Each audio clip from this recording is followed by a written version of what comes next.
I'm Rob Taylor, and this is my wife, Liz Taylor. My name is Tim Borostek. And I'm Gentry Borostek. And this is Anderson.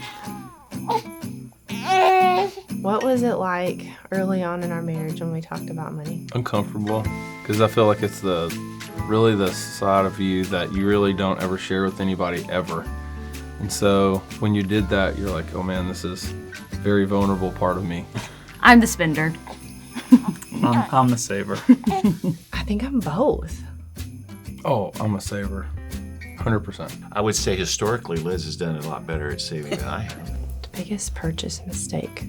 Oh, it just hit you. Do you remember when we lived in that apartment and I went to that estate sale and I promised that woman that I would keep her long oak table forever? I was like, oh, I'm going to put my grandkids around this table.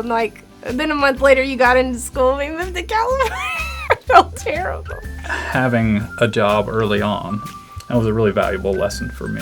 Really see what are things that I want to have versus what are things that I need to have. What my parents instilled in us was if you make anything, you first give 10% to the church and then you save 10%.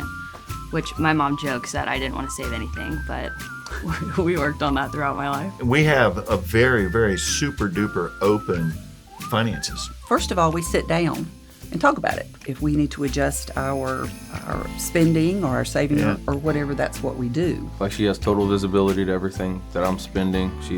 I have that to her. And then we reconcile that weekly, monthly. Good stewardship is using the mind that God gave you and the resources that God gave you during that season of life. Okay, yeah, I go out and earn money, but how did I have the ability to earn money? Well, God's given me that ability.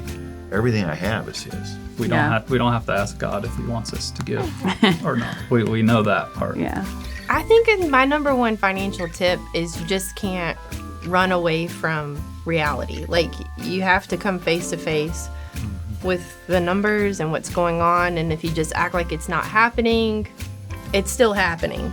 I'd like to say this. God is so gracious, and that no matter what you've done in the past with your finances, no matter how much pain that there is that God's standing here with His arms open saying that I forgive you and let's get right. You will find that in Jesus, and Jesus will be there to guide you through that part in that season of your life to get it right. So that would be my advice.